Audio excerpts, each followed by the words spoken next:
everyone! Welcome to the first episode of my unreleased videos / mini vlog. So for today's video, as you can see, si Bella nga po ay pinayagang maglaro dito sa aming project. Talagang gusto mo ng tumulaw? Wow!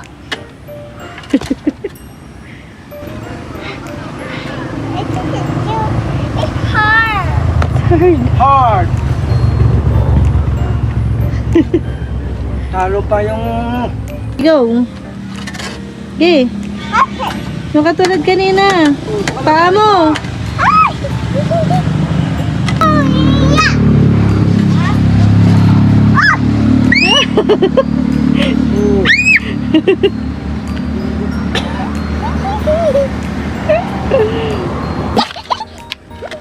Go, more. Okay. Okay. Yay! Sige! Go more! The bigger one. Uy! Wag ganyan! Oh, muntik na si Lolo. Papunta doon. Hindi pa taas. Huwag ka maganyan. Stand up lang. More. Sige. Aminin nyo, nung kayo yung gumagawa ng ganito ng mga bata tayo, hindi talaga tayo pinapayagan. Ud sa palo, meron pang sigaw ng magulang. Hoy, bumaba ka dyan! Pero ngayon, para iwas sa screen time, sige lang mag-enjoy kayo ng mag-enjoy.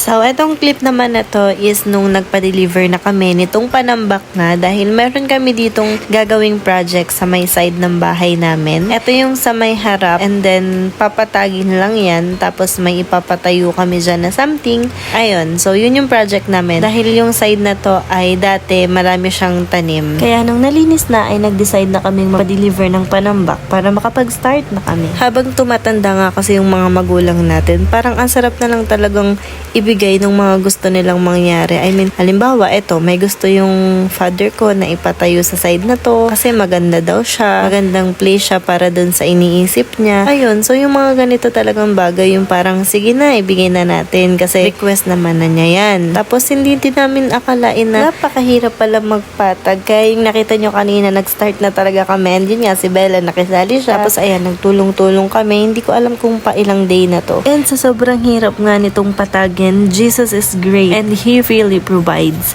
Nagpadala lang naman siya ng free na backhoe. Kung babayad ka kasi nito, nasa 10K. So, ito ay free lang naming napakisuyo. Kaya naman, thank you Lord talaga. Yun lang for today's video. Thank you for watching. Bye-bye!